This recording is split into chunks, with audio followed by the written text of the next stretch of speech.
আমার ভাইরা, কোরবানির আলোচনা চলছে, একেবারে শেষ প্রান্তের দিকে আমি চলে আসছি।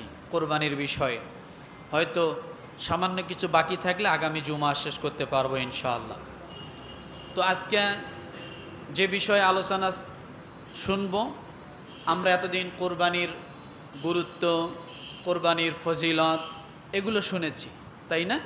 যে কোরবানি দিলে কি হয়, প্রতিটা পশমের বিনিময়ে আল্লাহ একটা করে সওয়াব দান করেন, এটা শুনেছি না আমরা।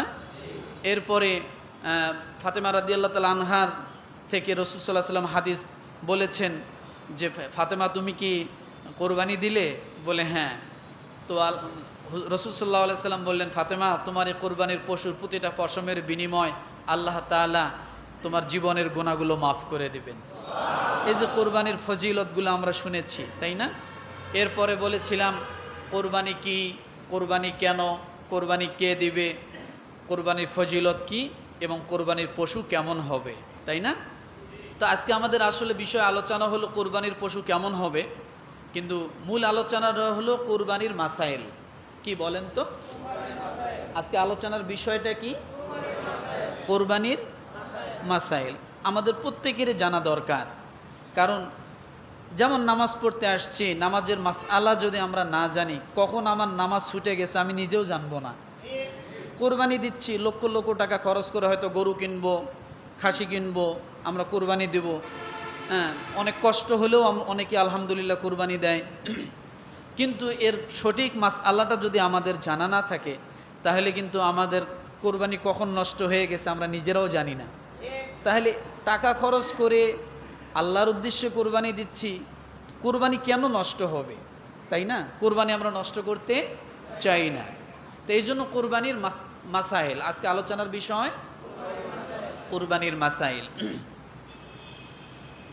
আল্লাহ পাক রব্বুল আলামিন সূরাতুল হজ আয়াত নাম্বার 37, কত? আয়াত নাম্বারগুলো মনে রাখবেন। আর আমি এই জন্য আয়াত নাম্বারগুলো বলি যে আমার আলোচনাগুলো রেকর্ড হয়। আলহামদুলিল্লাহ, আয়াত নাম্বারগুলো জানা থাকলে, বলা থাকলে যে কেউ খুঁজে বাইর করে পড়তে পারে, জানতে পারে। কথা ঠিক না?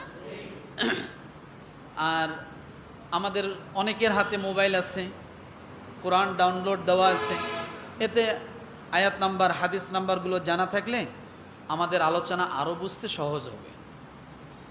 আল্লাহ পাক রব্বুল আলামিন বলেন, লা ইয়ানালাল্লাহ লুহুমুহা ওয়ালা দিমাউহা ওয়ালাকিন ইয়ানালুহুত তাকওয়া মিনকুম কাযালিকা সাখখারাহা লাকুম লিতুকাব্বিরুল্লাহা আলা মা হাদাকুম ওয়াবাশশিরিল মুহসিনিন। রব্বুল আলামিন সূরা হজের 37 নম্বর আয়াত, এই আয়াতে আল্লাহ তাআলা মুহসিন বান্দা শব্দ ব্যবহার করেছেন। কি বলেছেন বলেন তো? ওয়াবাশশিরিল মুহসিনিন। আল্লাহ পাক রব্বুল আলামিন তিনি তামাম দুনিয়ার সমস্ত মুমিন মুমিনাতদের জন্য আল্লাহ বলেন, ও আমার প্রিয় বান্দারা, আমি আল্লাহর কাছে তোমাদের গোশত, তোমাদের কোরবানির গোশত, কোরবানির পশুর গোশত এবং কোরবানির পশুর রক্ত আমি আল্লাহর কাছে পৌঁছে না। তোমরা কোরবানি দাও, গোশত তোমরাই খাও, তোমরা কোরবানি দাও, রক্ত তোমাদের সামনে থাকে, মাটি চাপা দিয়ে চলে আসো। আল্লাহ বলে, বান্দারে গোশতও আমি নেই না, রক্তও আমি নেই না। আল্লাহ তাআলা ডাক দিয়ে বলে, বান্দারে আমি তোমাদের কাছ থেকে যে জিনিসটা চাই সেটা হলো তাকওয়া। কি বলেন তো? আল্লাহ গোশত চান না, রক্ত চান না, চামড়া চান না, হাড্ডি চান না, কিছুই চান না। আল্লাহ চান কি? তাকওয়া। রব্বুল আলামিন এই জন্য ডাক দিয়ে বলে, বান্দারে আমি আল্লাহর কাছে তোমাদের তাকওয়া পৌঁছে যাই। আর যে ব্যক্তি আমি আল্লাহর কাছে তাকওয়া পৌঁছাতে পারবে, আমি আল্লাহ তাআলা দুনিয়া আখিরাতের সব জায়গায় বান্দাটাকে আমি আল্লাহ দামি বানায়া দেব। কি বানায়া দিবেন? তাকওয়াকারী ব্যক্তি দুনিয়াও দামি হবে, আখিরাতেও কি দামি হবে। আমার ভাইরা, রব্বুল আলামিন ডাক দিয়ে বলে, এভাবে তিনি সব পশুকে তোমাদের বশীভূত করে দিয়েছেন। কাযালিকা সাখখারাহা লাকুম লিতুকাব্বিরুল্লাহা আলা মা হাদাকুম। আল্লাহ বলে, বান্দারে, এই পশুগুলো আমি আল্লাহ তোমাদের জন্য বশীভূত করে দিয়েছি, নমনীয় করে দিয়েছি। কারণ আপনি দুনিয়ার জমিনে যদি বিশাল বড় একটা হাতির দিকে তাকান, হাতির দেহটাও অনেক বড়, সুরটাও অনেক লম্বা, এক একটা পা এক একটা মানুষের মতো, কথা ঠিক কিনা? কিন্তু রব্বুল আলামিন ওই হাতির মতো বিশাল দেহের প্রাণীটাকেও মানুষের জন্য কিভাবে বশীভূত করে দিয়েছেন, নমনীয় করে দিয়েছেন। ছোট্ট একটা 7 বছরের বাচ্চা, 8 বছরের বাচ্চা, 10 বছর 15 বছরের বাচ্চাও যদি হাতির পিঠের মধ্যে উঠে আর শুধু পা দিয়ে কানের সাইডে লাড়া দেয়, হাতি ওই বান্দার হুকুম মানতে বাধ্য হয়ে যায়। কথা ঠিক না? পায়ের আঙ্গুল দিয়ে কানের গোড়ায় একটু খোঁচা মারে, খোঁচা মারলে আপনারা দেখেন তো যে খোঁচা মারে, এরপরে কার কাছ থেকে টাকা নিতে হবে, কাকে ছাইড়ে দিতে হবে, ডাইনে যেতে হবে না বামে যেতে হবে, সব কিছু নিয়ন্ত্রণ পায়ের আঙ্গুলের খোসার মধ্যে। কথা ঠিক না? আল্লাহ কি শক্তি দিয়েছেন মানুষকে। রব্বুল আলামিন সেই কথা বলে, বান্দারে, আমি এই কুরবানির পশুকে তোমাদের জন্য বশীভূত করে দিয়েছি যাতে তোমরা আমি আল্লাহর মহিমা ঘোষণা করতে পারো, আমি আল্লাহর নাম ঘোষণা করতে পারো। তিনি তোমাদেরকে হেদায়াত দান করেছেন, কারণ যে ব্যক্তি হেদায়াত প্রাপ্ত হয় সেই ব্যক্তি আমল করার জন্য সুযোগ পায়। কি পায়? যে ব্যক্তি হেদায়াত প্রাপ্ত হয় সে ব্যক্তি কি পায়? আমল করার জন্য সুযোগ পায়। হেদায়াতবিহীন ব্যক্তি হাজার চেষ্টা করলেও পারবে না। আল্লাহর ইশারা থাকতে হবে। আল্লাহর ইশারা আছে বিদায় দিনের 11:30টায় জুমার দিন মসজিদে এসে বসে থাকেন আল্লাহর হুকুম পালনের জন্য, তাই না? এরপর রব্বুল আলামিন ডাক দিয়ে বলেন, যারা এই কুরবানি নিষ্ঠার সাথে, আন্তরিকতার সাথে, তাকওয়ার সাথে এই কুরবানি নামক আমলের কাজটা করবে, আল্লাহ ডাক দিয়ে বলেন, ওয়াবাশশিরিল মুহসিনিন, মুহসিন বান্দাদেরকে তোমরা সুসংবাদ দিয়ে দাও। কি সংবাদ দিয়ে দাও? সুসংবাদ দিয়ে দাও। আল্লাহ মুহসিন শব্দ ব্যবহার করছেন। মুমিনের চেয়ে মুহসিন দামি। সুবহানাল্লাহ বলেন। মুমিনের চেয়ে ইমান, ভালো করে বোঝেন, ইমানদারের চেয়ে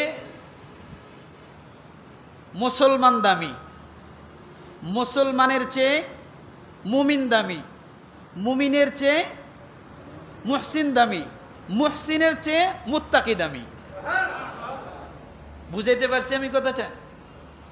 কারণ ইমান আছে, ইমান এক জিনিস, ইসলাম হলো আরেক জিনিস। ইমান এক জিনিস, ইমান হলো স্বীকার করার নাম, আর ইসলাম হলো বাস্তবায়ন করার নাম।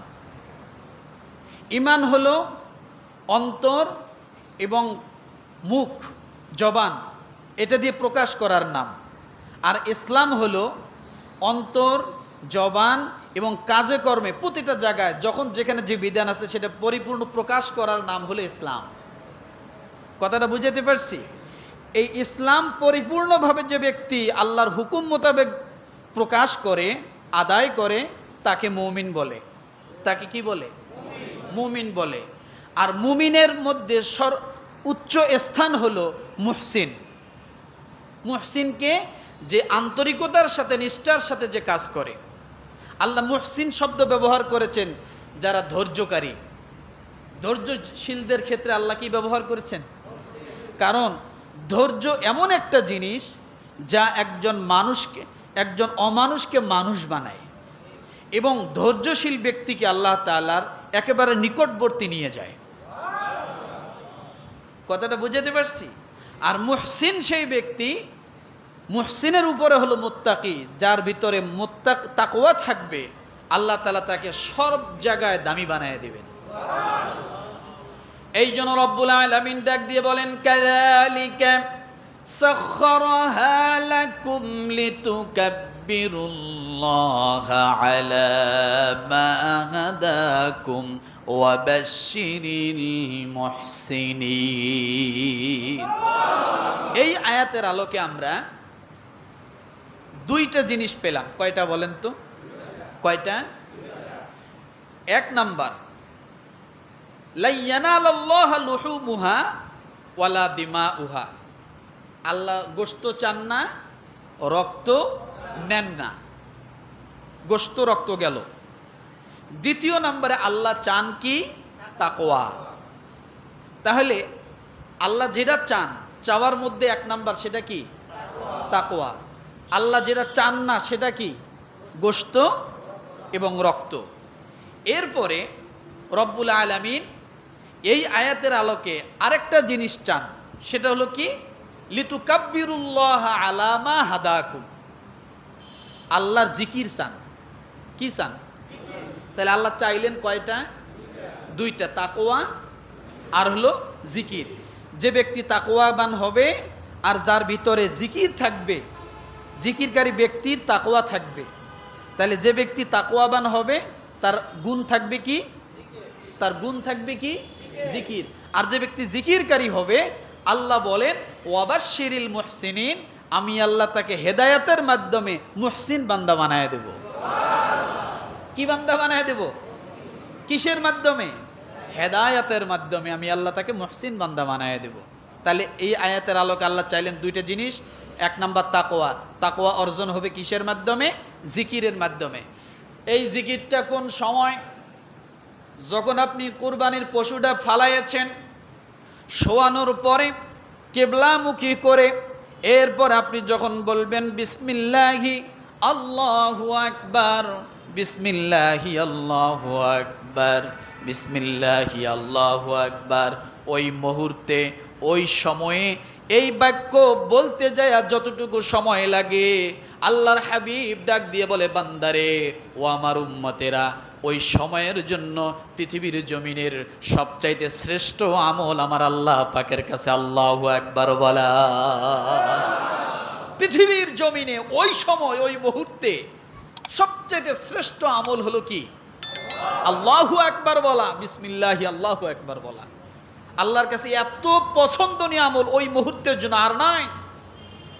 ওই সময় যদি কেউ জিহাদের ময়দানে থাকে, ওই সময়ের জন্য জিহাদটাও আল্লাহর কাছে তত প্রিয় নয় যতটা প্রিয় বান্দা পশুর গলায় ছুরি চালাইতে যায় বলবে বিসমিল্লাহি আল্লাহু আকবার। তাহলে আমল দেখেন কখন কোন সময় কত দামি হয়ে যায়। বর্তমান সময় যদি আমরা আল্লাহু আকবার বলি ততটা গুরুত্ব নাই, কিন্তু পশুর গলায় যখন আপনি ছুরি চালাবেন তখন বিসমিল্লাহি আল্লাহু আকবার আল্লাহর কাছে এত দামি। ওই সময়ের জন্য হজ অত দামি নয়, ওই সময়ের জন্য জিহাদ অত দামি নয়, ওই সময়ের জন্য অন্য কোনো আমল তত দামি নয়। কথাটা বুঝাইতে পারছি? আল্লাহ পাকের কাছে এত দামি এ বাক্য। আমার ভাইরা, এই জন্য আল্লাহর নবী কি বলেন দেখেন, সামর্থ্য থাকার পরও যারা কোরবানি করে না, সামর্থ্য থাকার পরও যারা কোরবানি করে না, রাসূলুল্লাহ সাল্লাল্লাহু আলাইহি ওয়াসাল্লাম কোরবানির গুরুত্ব বুঝাইতে যাওয়ার জন্য আল্লাহর নবী হাদিসটি বর্ণনা করেছেন। আবু হুরায়রা রাদিয়াল্লাহু তাআলা আনহু তিনি হাদিসটি বর্ণনা করেন, রাসূলুল্লাহ সাল্লাল্লাহু আলাইহি ওয়াসাল্লাম قال من كان له ساعة ولم يضحي فلا يقربن مصلنا। আবু হুরায়রা রাদিয়াল্লাহু তাআলা আনহু থেকে বর্ণিত, ইবনে মাজার হাদিস নং 3123 নম্বর হাদিস। আবু হুরায়রা রাদিয়াল্লাহু তাআলা আনহু থেকে বর্ণিত, নবী সাল্লাল্লাহু আলাইহি ওয়াসাল্লাম বলেন, যে ব্যক্তির সামর্থ্য থাকার পরেও কোরবানি করবে না, সে যেন আমাদের ঈদগাহের মধ্যে উপস্থিত না হয়। একটা কঠিন হুঙ্কার, নীরব একটা রসুল শাসন করছেন, নীরব শাসন, কিন্তু এ শাসনের লোড ওজন অনেক। যার সামর্থ্য থাকার পরেও যে ব্যক্তি কোরবানি, বলেন একটু সকলে বলেন, সামর্থ্য থাকার পরেও যে ব্যক্তি কোরবানি করবে না, সেই ব্যক্তি যেন ঈদগাহে না যায়। তার জন্য ঈদগাহ নয়, তার জন্য ঈদগাহ নয়। তাহলে ঈদগাহ কার জন্য? যে ব্যক্তি কোরবানি দেয়। কথাটা বোঝেন। এই জন্য রব্বুল আলামিন সূরা কাউসারের মধ্যে বলেন, ইন্না আ'তাইনাকাল কাউসার ফাসাল্লি লিরাব্বিকা ওয়ানহার। বান্দারে, নামাজ পড়ো আর তোমরা কোরবানি করো। নামাজের সঙ্গে আল্লাহ কোরবানি সম্পর্ক জুড়ে দিলেন। আল্লাহ এখানে কঠিনভাবে একটা কথা সুন্দর করে বান্দাকে বুঝাই দিলেন, বান্দারে, নামাজ এবং কোরবানি আমি আল্লাহ তোমাদের জন্য জারি করে দিলাম। এখন এখানে একটা জিনিস বুঝে যাই, ইসলাম কি কারো উপর জুলুম করেছে, অত্যাচার করছে? রসুল এই হাদিসের মধ্যে একটা শর্ত জুড়াই দিছেন। ইবনে মাজা, সুনান ইবনে মাজা হাদিস নাম্বার 3123 হাদিস নাম্বারে রসুল একটা শর্ত জুড়াই দিলেন। কি শর্ত? যার সামর্থ্য আছে, যদি আপনার সামর্থ্য না থাকে, ইসলাম আপনাকে জোর করে বলে নাই ঋণগ্রস্ত হইয়া তুমি কোরবানি দাও, এটা ইসলাম সামর্থ্য করে না। ইসলাম কি বলছে? যদি তোমার সামর্থ্য থাকে তাহলে তুমি কোরবানি দাও, আর সামর্থ্য থাকার পরেও যদি কোরবানি না দাও, রসুল বলছে তার জন্য ঈদগাহ না। তাহলে এখানে জুলুম তো আর থাকলো না, সামর্থ্যবান ব্যক্তির কথা বলা হয়েছে। আমার ভাইরা, আসুন এবার আমরা কোরবানিতে ঢুকে যাই। কোরবানি দিতে গেলে সর্বপ্রথম নিয়ত লাগে। দ্বিতীয় নাম্বারে যে কাজটা লাগে সেটা হলো কোরবানি দিতে গেলে অর্থ লাগে, সম্পদ লাগে। কি লাগে বলেন তো? অর্থ এবং সম্পদ লাগে। সামর্থ্য কার এবং কার নাই এটা বুঝাচ্ছি আমি। তাহলে কোরবানি দিতে কি লাগে? টাকা লাগে, সোজা কথা।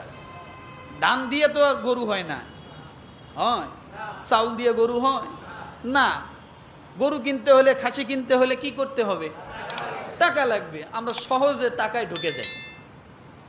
এখন আপনি ধান বেচে টাকা করেন, অন্য গরু বেচে টাকা করেন, যেটাই করেন না কেন, টাকার দরকার। এখন কথা হলো, এই টাকা সঠিক হওয়া লাগবে, স্বচ্ছ হওয়া লাগবে, ভেজাল মুক্ত হওয়া লাগবে, নির্ভেজাল হতে হবে। কি হতে হবে বলেন তো? নির্ভেজাল হতে হবে। আমার ভাইরা, তার আগে আমি একটু স্মরণ করে দিয়ে যাই, কোরবানি কার জন্য বাধ্যতামূলক, কার জন্য ওয়াজিব? জিলহজ মাসের 10 তারিখ সকাল থেকে নিয়ে শুরু করে 12 তারিখ আসরের আগ পর্যন্ত যার কাছে 52.5 তোলা রূপা পরিমাণ সম্পদ অথবা টাকা, নিত্য প্রয়োজনীয় সব খরচ বাদ দিয়ে যার কাছে অতিরিক্ত থাকবে, ওই ব্যক্তির উপরে কোরবানি ওয়াজিব হয়ে যায়। 52.5 তোলা রূপা পরিমাণ সম্পদ সমস্ত খরচকে বাদ দিয়া যদি আপনার কাছে এই 3 দিনের এই সময়ের ভিতরে থাকে, তাহলে আপনার উপর কোরবানি কি হয়েছে? ওয়াজিব। এখন কথা হলো, এই টাকাটা লাগবে স্বচ্ছ। কি লাগবে বলেন তো? গরু, খাসি, উট, দুম্বা এগুলো কেনার জন্য টাকা লাগবে কি? 1 নাম্বার পুরুষের সম্পত্তি, পুরুষের সম্পদ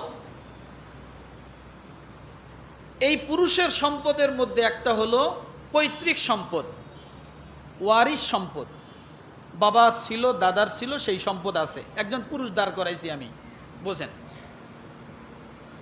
আবার নারীর সম্পদ, তারও ওয়ারিশ সম্পদ আছে। কি সম্পদ আছে? ওয়ারিশ সম্পদ আছে। এখন কথা হলো, একজন মানুষের ইনকাম কম, যেমন কৃষিজীব যে সমস্ত মানুষগুলো যারা কৃষি কাজ করে, অনেক সম্পদ আছে তাদের, কিন্তু আর্থিক ইনকাম, নগদ টাকার ইনকাম তাদের কম থাকতে পারে, কথা ঠিক না? তাদের ইনকামটা কিভাবে?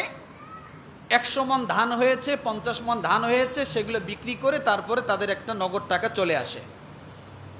অথবা ফসলের অনেক শস্য আছে, আলু আছে, গম আছে, বিভিন্ন কিছু পাট আছে, এগুলোর থেকে তার অর্থ চলে আসে। এই ওয়ারিশ সম্পদ থেকে যদি এই পরিমাণ টাকা থাকে যে একটা খাসি কেনা যায়, অথবা 52.5 তোলা রূপা পরিমাণ সম্পদ যদি তার থাকে, নগদ বাজার মূল্য যখন যে হিসাব করবেন তখন ওই বাজারে রূপার দাম কত আছে এটা হিসাব করে নেবেন, এবছর কত আছে, ঈদের আগের দিন কত আছে, তাহলে তার উপরে কোরবানি কি হয়? ওয়াজিব হয়।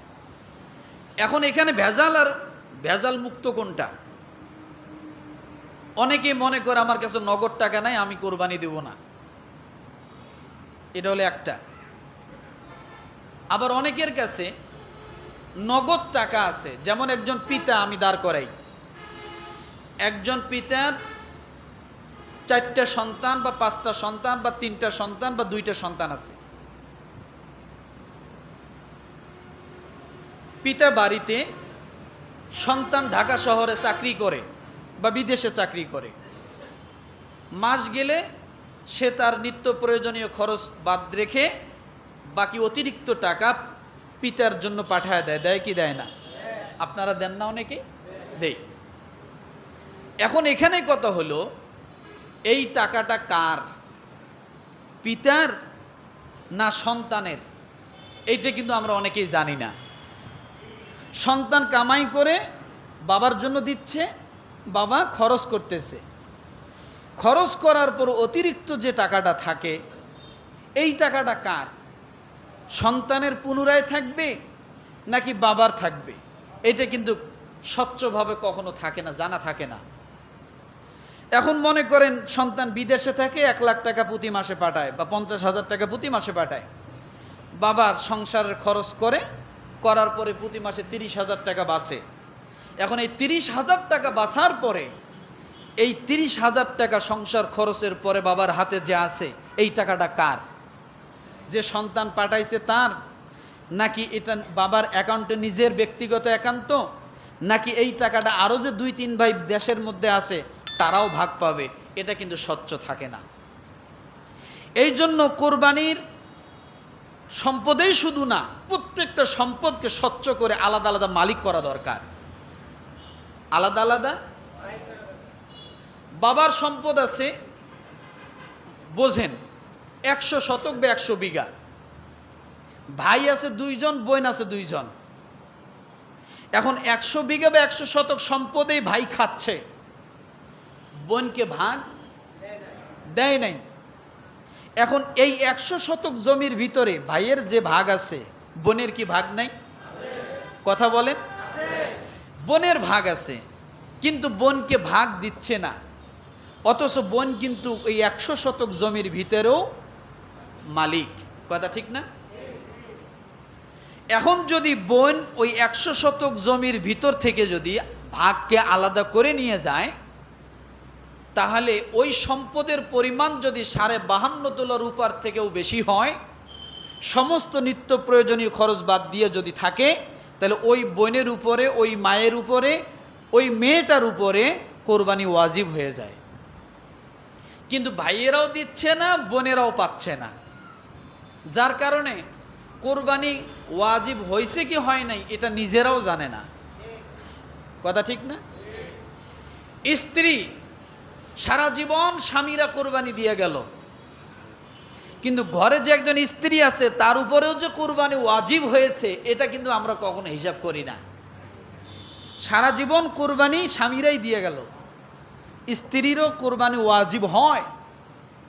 কেমনে হয় এটা জানি না। এক নম্বরে মহারানা আছে না নাই?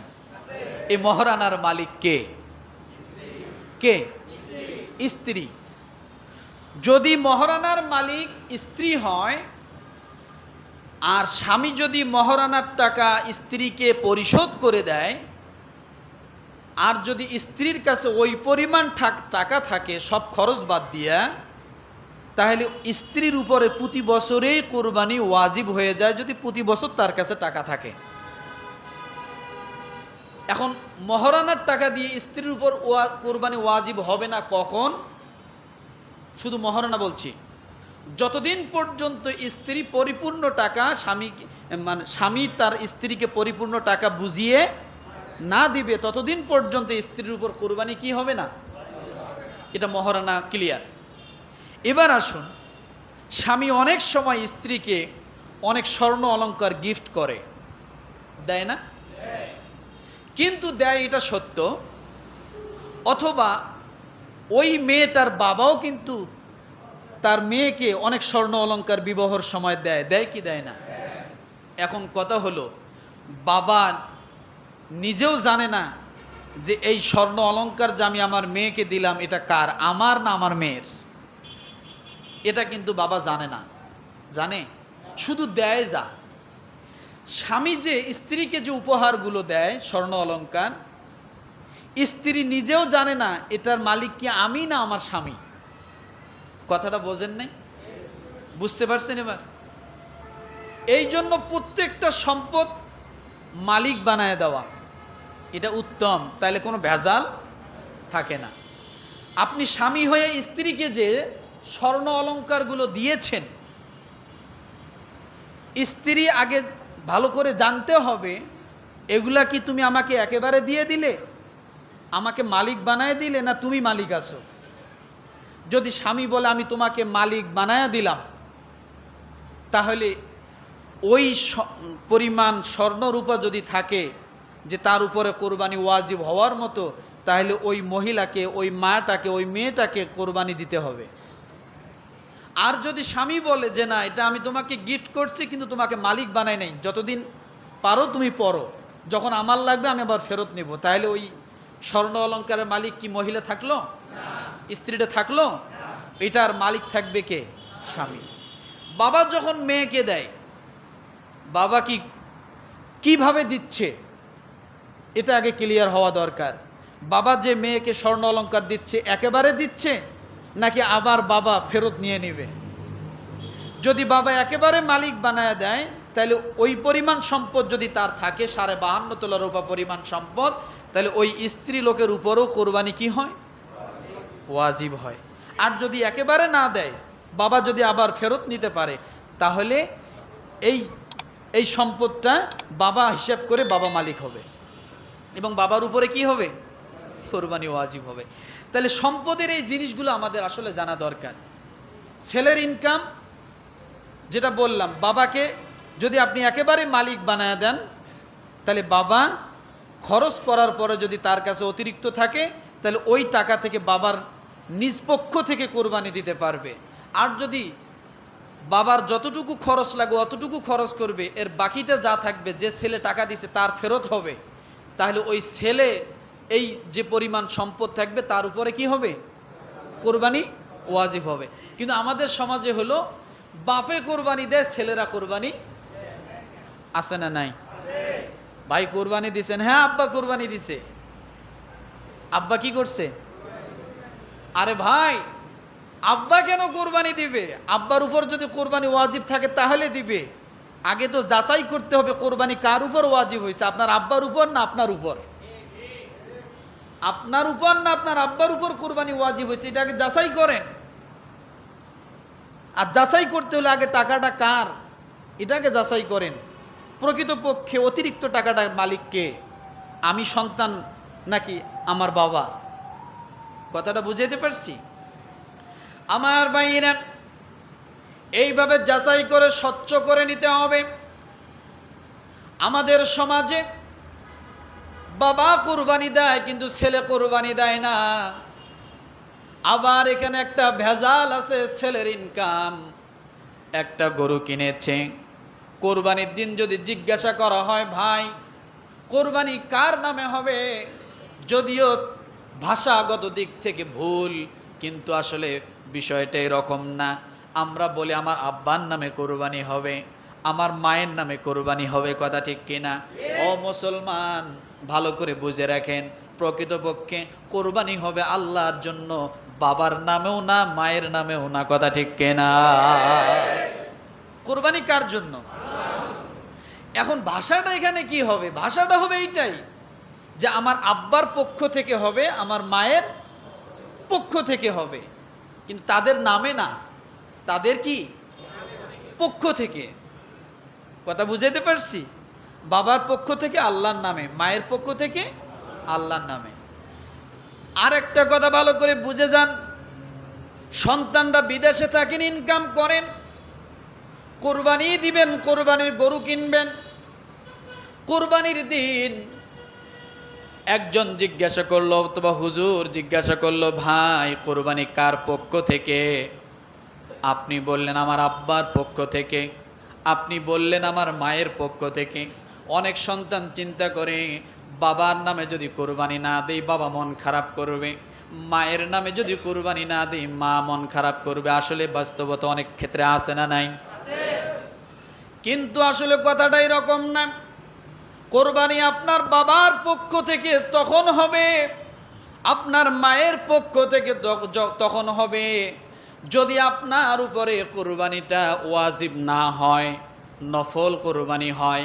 নফল কোরবানি বাবার পক্ষ থেকে আপনি দিতে পারেন, মায়ের পক্ষ থেকে দিতে পারেন, মৃত্যু মানুষের পক্ষ থেকে দিতে পারেন, জনাবে মুহাম্মদুর রাসূলুল্লাহ সাল্লাল্লাহু আলাইহি সাল্লামের পক্ষ থেকে আপনি কোরবানি দিতে পারেন। কিন্তু কোন কোরবানি দিতে পারবেন সেটা ওয়াজিব না, সেটা হলো নফল কোরবানি। কি কোরবানি? কোন কোরবানি? নফল কোরবানি। আপনি আপনার বাবার পক্ষে দেন, মায়ের পক্ষে দেন, দাদার পক্ষে দেন, মৃত্যু মানুষের পক্ষে দেন, ছেলের পক্ষে দেন, স্ত্রীর পক্ষে দেন, যার পক্ষে মনে হচ্ছে আপনি তার পক্ষে দেন, কিন্তু দিতে পারবেন কোনটা? নফলটা দিতে পারবেন, ওয়াজিবটা নো। আপনার উপরে যদি কোরবানি ওয়াজিব হয়, আপনাকে এই কোরবানি আপনার পক্ষ থেকে দিতে হবে। স্ত্রীর পক্ষ থেকে যদি কোরবানি ওয়াজিব হয় তাহলে স্ত্রীর পক্ষ থেকে কোরবানি দিতে পারবে। কিন্তু স্ত্রীর ক্ষেত্রে একটি কথা হলো, স্ত্রীর কাছে যদি গরু কেনার মতো টাকা না থাকে, নগদ অর্থ নাই, স্বামীকে যদি দিতে বলে, স্বামীকে যদি অনুমতি দেয়, তাহলে স্বামী স্ত্রীর কোরবানিটা ওয়াজিব কোরবানিটাও করে দিতে পারবে। এটা স্ত্রীর ক্ষেত্রে ওয়াজিব কোরবানিটা দিতে পারবে। আর যদি না বলে, নিজেরটা যদি নিজের যদি অর্থ থাকে তাহলে নিজেই কি করবে? কোরবানি দিবে। তাহলে আজকে থেকে একটা জিনিস জানলাম, কোরবানি যদি আমার উপর ওয়াজিব হয় তাহলে আমার কোরবানি আমার পক্ষ থেকেই হতে হবে, তখন আর বাবা মার পক্ষে দেওয়ার কোনো সুযোগ নাই। বাবা মা, দাদা দাদি, অন্য আত্মীয় স্বজন, তাদের পক্ষ থেকে আপনি কোরবানি দিতে পারবেন কোনটা? নফল কোরবানি। আপনার ওয়াজিব কোরবানি আদায় হয়েছে, আপনি আরেকটা ভাগ দেন, দিয়ে আপনি আপনার বাবার পক্ষ থেকে দেন, আরেকটা ভাগে দেন, বা আরেকটা খাসি দেন, আপনার মায়ের পক্ষ থেকে দেন। এইভাবে আপনাকে কোরবানি বাড়াইয়া তারপরে তাদের পক্ষ থেকে দিতে হবে। কিন্তু আপনার ওয়াজিব ফালায় থুইয়া আপনি নফল কোরবানি দিতেছেন বাপের নামে, মার নামে, দাদার নামে, আপনার উপর যেটা ওয়াজিব হয়েছে সেটা যাবে কই? নামাজ আপনার উপরে ফরজ, আপনি ফরজ নামাজ না পড়িয়ে শুধু নফল পড়েন আর আব্বার জন্য দোয়া করেন, নফল পড়েন আর মার জন্য দোয়া করেন, হবে? হবে? রোজা আপনার উপর ফরজ, এখন রমজান মাসে রোজা না রাখিয়ে, ফরজ রোজা না রেখে আপনি যদি নফলের নিয়ত করে বলেন যে এই নফল রোজা আমি আমার আব্বার জন্য রাখলাম, হবে? কথা বলেন।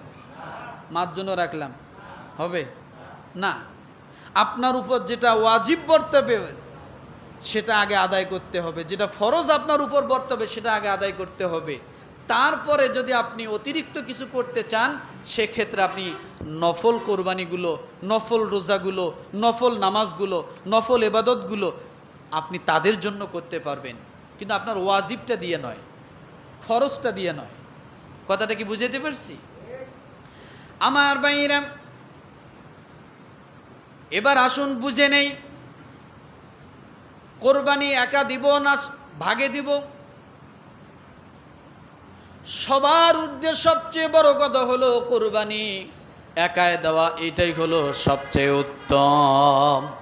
এটা কি একা কোরবানি দেওয়া? কি কোনো ঝামেলা নাই, কারো মন কালাকালি নাই, মন বেজার নাই, সন্দেহ নাই, গোস্ত কম পাইলাম না বেশি পাইলাম, হাড্ডি আমার ভাগে না তার ভাগে, চর্বি বেশি এসছে, 5 আরিখানের একখান আমাকে দিতে হবে, আছে না? নাই মনে হয়। ভুঁড়ি আগেই নিয়ে টানাটানি, ভুঁড়ি আমাকে দিতে হবে, আছে না? এখন আরেকজনের, তারও তো ভুঁড়ির প্রয়োজন হতে পারে, আরেকজনের তো মনটা চাইতে পারে আমার পাটা আমার দরকার। কথা ঠিক না? পা হলো 4 খান, মানুষ হলো 7 জন। বোঝেন নেই কথা? পা কয় খান, মানুষ কয়জন? 7 জন। এই মারামারি পা নিয়ে আছে, হয়। এই জন্য একা কোরবানি দিবেন, এর থেকে উত্তম আর কিছু।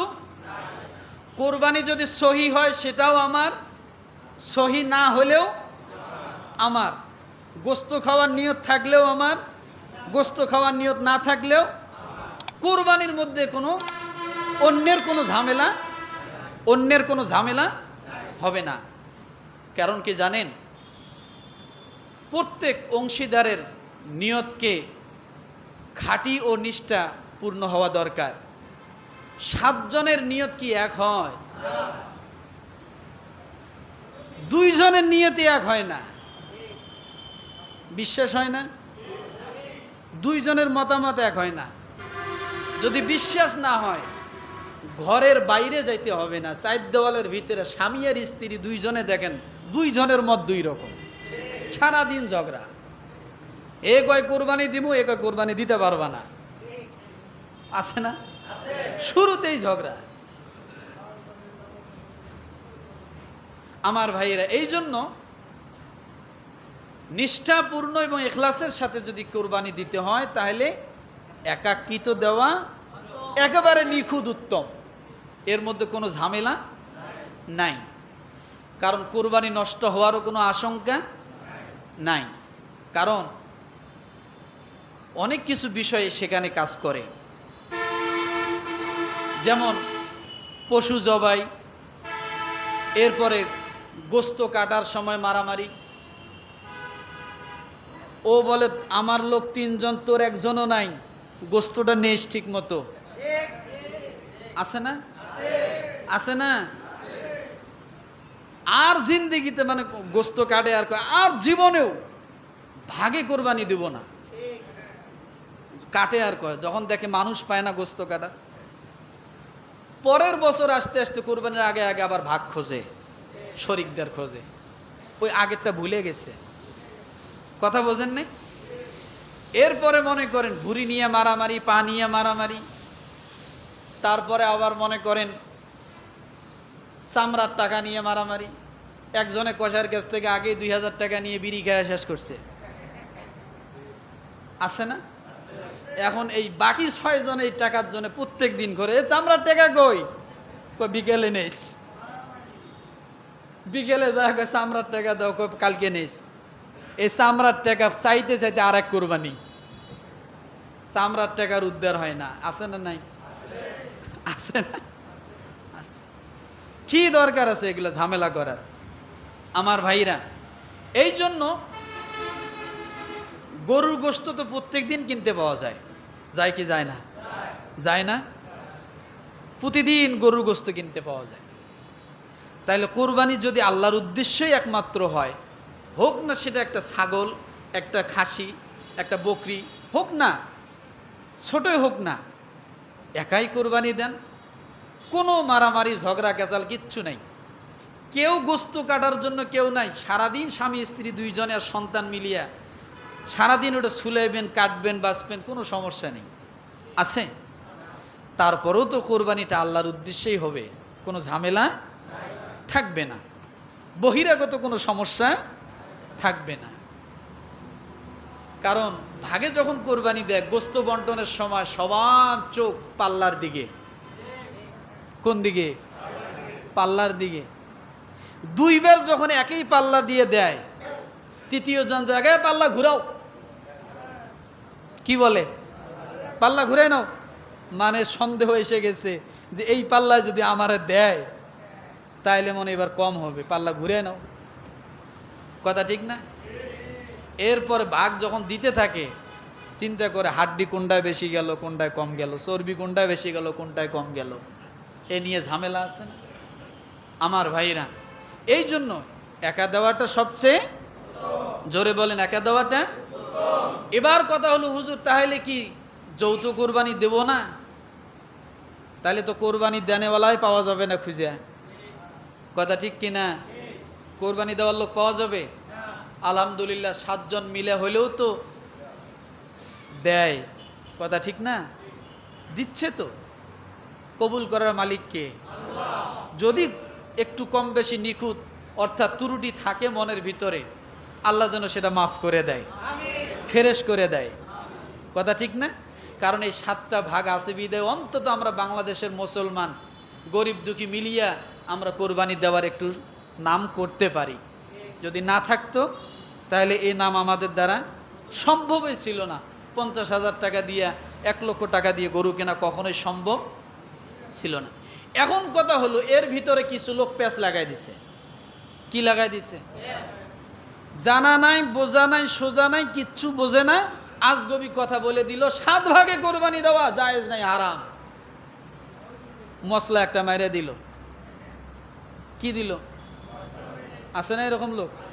7 ভাগে কোরবানি দেওয়া যাবে না, এমন কথা আছে সমাজে? আছে।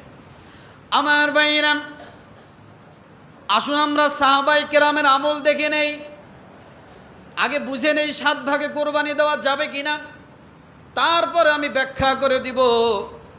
আবু দাউদ হাদিস নাম্বার 2807। কত? আবু দাউদ শরীফ হাদিস নাম্বার 2807।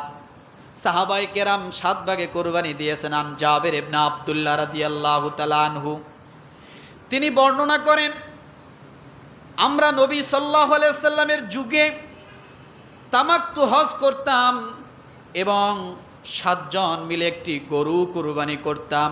অনুরূপভাবে একটি উটের মধ্যে আমরা 7 জন শরীক হয়ে কোরবানি করতাম। কার আমল এটা?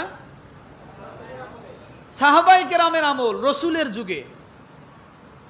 তাহলে আমল কার পেলাম? কথা বলে না? সাহাবায়ে কেরামের আমল পেলাম রসুলের যুগে। দ্বিতীয় নাম্বার, আপনি বলবেন রসুলের কি অনুমতি ছিল?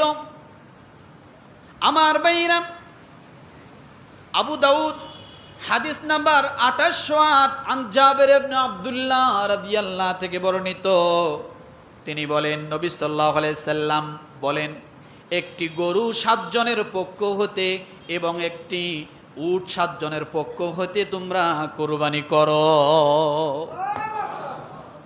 কত নাম্বার হাদিস? সাহাবায়ে কেরামের আমল 2807, রসুলের অনুমতি 2808। এবার হয়তো প্রশ্ন করবেন, রসুল অনুমতি দিল বুঝলাম, রসুল কি করেছে? আবু দাউদ হাদিস নাম্বার 2809। কত? আন জাবের ইবনে আব্দুল্লাহ রাদিয়াল্লাহু থেকে বর্ণিত, রাসূলুল্লাহ সাল্লাল্লাহু আলাইহি ওয়াসাল্লাম বলেন, নবী সাল্লাল্লাহু আলাইহি সাল্লাম হুদায়বিয়াতে 7 জনের পক্ষ হতে একটি উট এবং 7 জনের পক্ষ হতে একটি গরু কোরবানি করেছিলেন। এবার রসুল করছেন 7 জনের পক্ষ হতে একটি গরু আর 7 জনের পক্ষ হতে একটি উট, রসুল করেছেন। তাহলে রসুলের আমল, অনুমতি এবং সাহাবায়ে কেরামের আমল পাইলাম কি পাইলাম না? তাহলে বোঝা গেল 7 জনে কোরবানি করা যাবে। এখন কথা হলো, সাতজনে কোরবানি করার ভিতরে কিছু উপকার আছে, সব যে ক্ষতি আছে তা না। কিছু কি আছে? কিছু উপকার আছে।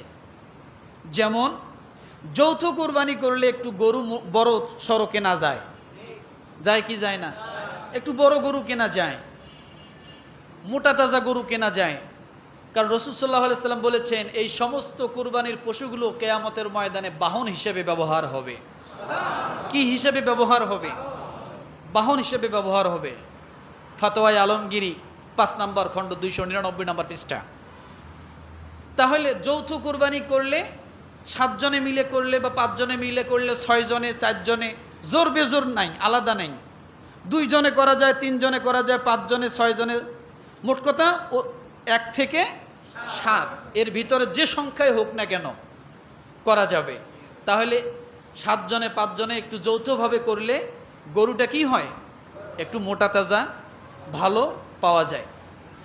আমার ভাইরা, এই জন্য উপকার।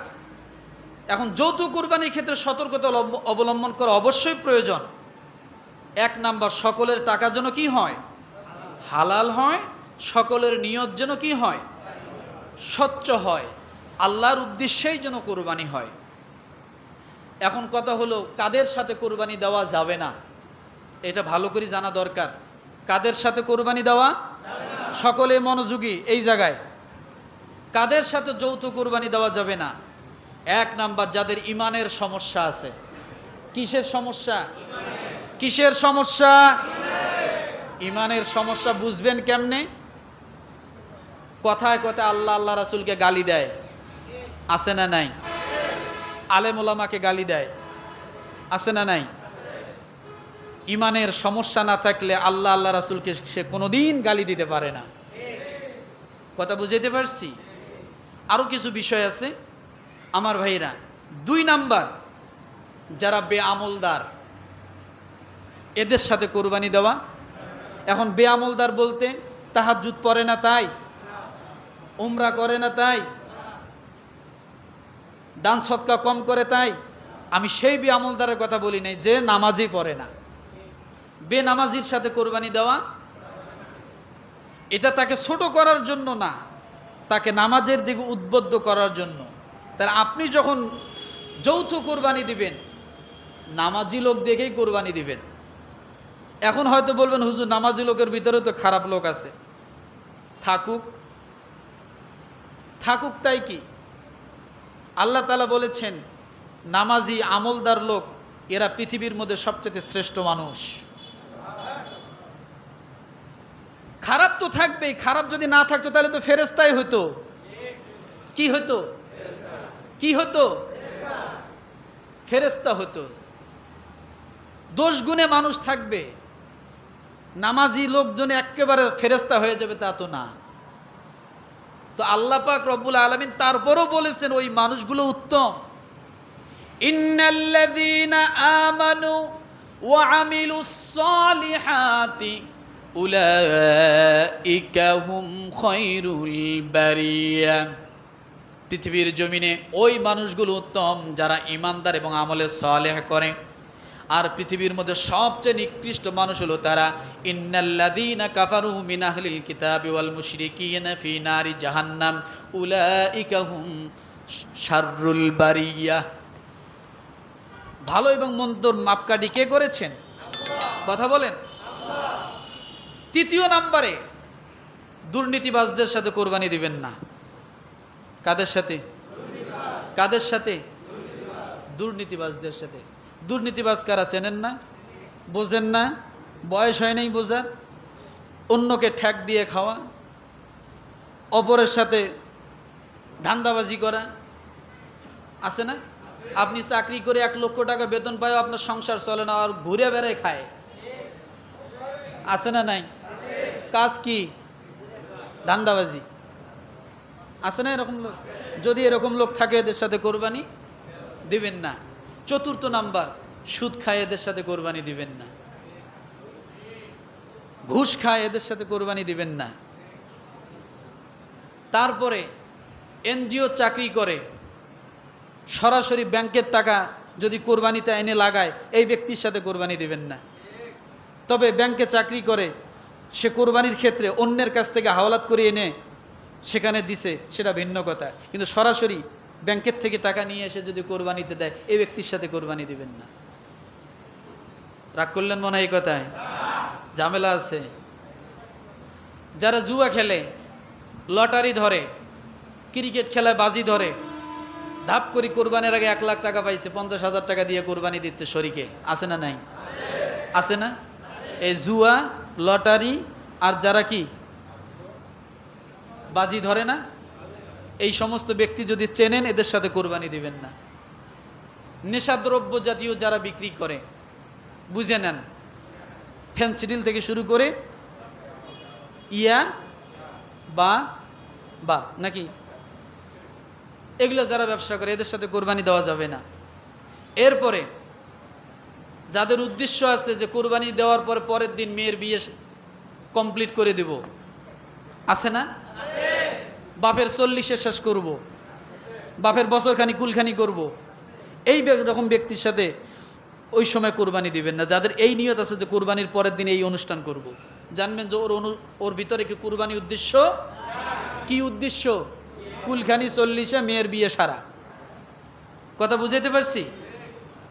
এরপরে কথা হলো 7 জনের বেশি শরিক করা যাবে না। মনে থাকবে? কাদের সাথে যৌথ কোরবানি দেওয়া যাবে? এই সমস্ত জিনিসগুলো যার ভিতরে থাকবে না, তার সাথেই কি করা যাবে? কোরবানি দেওয়া যাবে।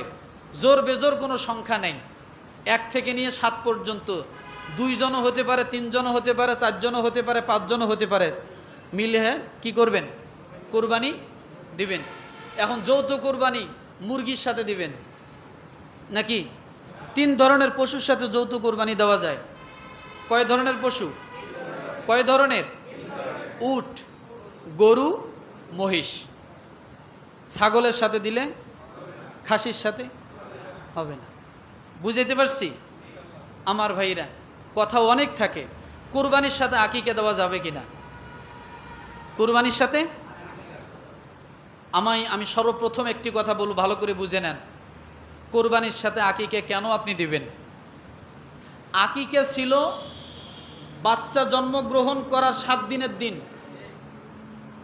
ওই দিন আকিকা দিবেন, বাচ্চার মাথা মুন্ডাবেন, চুল কামাবেন, এরপরে দান সৎকা করবেন, বাচ্চার নাম রাখবেন ওই দিন। আপনি বাচ্চার বয়স এখন 20 বছর, আপনি কোরবানির সাথে আকিকা লাগাই দিচ্ছেন। অনেকে আবার এই আকিকা দিতে যায় কোরবানি দেয় না, আছে না নাই? কথা বলেন না যে নো, কোরবানিকে কোরবানি রাখেন, আকিকাকে আকিকায় রাখেন। আকিকা আপনি বছরের যে কোনো দিন দিতে পারেন, কোরবানি কিন্তু বছরের 3টা দিন সুযোগ। এই সুযোগ হাতছাড়া করবেন না। আগামী বছর আপনি যে কোরবানি দিতে পারবেন, এর কোনো গ্যারান্টি আছে? তাহলে আপনি কোরবানি না দিয়ে আকিকা দেন কেন? কে বলেছে আপনাকে কোরবানির দিন আকিকা দিতে? কেন দিবেন? এখন কথা হলো, হুজুর যদি আমি কোরবানিও দেই আকিকাও দেই, দেওয়া যাবে কিনা? হ্যাঁ, দেওয়া যাবে, দেওয়া যাবে। কিন্তু কোরবানি বাদ দিয়ে দিয়েন না ভাই। আপনার উপর ওয়াজিব হয় নাই, ঠিক আছে, কিন্তু আপনি কোরবানি বাদ দিয়ে যদি আকিকা দেন, যতটা গুরুত্ব হবে, যতটা সওয়াব পাবেন, তার থেকে আপনি যদি নফল কোরবানিও দেন কোরবানির সময়, আল্লাহ বেশি সওয়াব দিবে। কারণ রসুল বলেছেন, ওই দিন কোরবানির চেয়ে উত্তম আমল আর আল্লাহর কাছে নাই। আকিকার কথা ওটা বলা হয় নাই। কথাটা বুঝাইতে পারছি? এখন কথা হলো দেওয়া যাবে কিনা? হ্যাঁ, অবশ্যই দেওয়া যাবে। কেমনে দেওয়া যাবে? দলিল কি? কথা ঠিক কিনা? এই জন্য দেওয়া যাবে, হাদিসের ভাষায় এবং কোরআনের ভাষায় জবেহকে নুসুক বলা হয়েছে। কি বলা হয়েছে বলেন তো? কি বলা হয়েছে? নুসুক বলা হয়েছে। তাহলে আকিকার উদ্দেশ্য কি করা? জবেহ করা। কোরবানির উদ্দেশ্য কি করা? জবেহ করা। কেউ যদি ধান দিয়ে আকিকা দেয়, আকিকা হবে? গম দিয়ে আকিকা দেয়, আকিকা হবে? আকিকা নাম নিলে আর আকিকা করতে হলে কি করতে হবে? পশু জবাই। কোরবানি তাই, কোরবানির নাম নিলে পশু জবাই করতেই হবে। তাহলে আকিকা এবং পশু কাজ একই, জবাই করা, কথা ঠিক কিনা? এই জন্য আকিকার কোরবানির সময়ও আকিকা দেওয়া কি যাবে, মনে থাকবে আমার ভাইরা, যেহেতু নুসুক শব্দটা ব্যবহার করেছেন। আর এই আকিকার কোরবানিকেও আকিকা বলা হয়েছে। আবু দাউদ হাদিস নাম্বার 2842। কত? কোরবানিকেও আকিকা বলা হয়েছে, আবার আকিকাকেও কোরবানি বলা হয়েছে। আমার ভাইরা, এবার আসুন, একটু সময় হতে বেশি লাগবে যেহেতু মাসালা পশুর মাসালা। কিসের মাসালা বলেন তো? পশুর মাসালা। কয় ধরনের পশু দিয়ে কুরবানি? ছাগল, ভেড়া, দুম্বা, এগুলো পূর্ণ 1 বছর হতে হবে। কয় বছর? কয় ধরনের প্রাণী? ছাগল, ভেড়া, দুম্বা, পূর্ণ 1 বছর বয়স হতে হবে। এরপরে উটের বয়স হবে 5 বছর। কয় বছর? গরু এবং মহিষ পূর্ণ 2 বছর। কিন্তু আমরা গরুর হাটে যাই, আগে গরুর মুখ ধইরাই নিচের দিক করে কি দেখি? কি দেখি? দাঁত। কথা ঠিক না? আসলে দাঁত এই জন্য দেখা হয় যে 2 বছর পূর্ণ হলে তখন বড় বড় দাঁতগুলো কি বাইর হয়, তাই না? কিন্তু আসলে দাঁত এটা স্বাভাবিক দুনিয়ার মানুষের নিজাম। কিন্তু বয়স কি শরীয়তের দিক থেকে কি চাইছেন? বয়স চাইছেন, মনে থাকবে। তাহলে ছাগল, ভেড়া, দুম্বা 1 বছর, উট 5 বছর, গরু মহিষ 2 বছর, মনে থাকবে। ছাগল খাসি বা বকরি উভয় করা যাবে, বকরিও করা যাবে, খাসিও করা যাবে।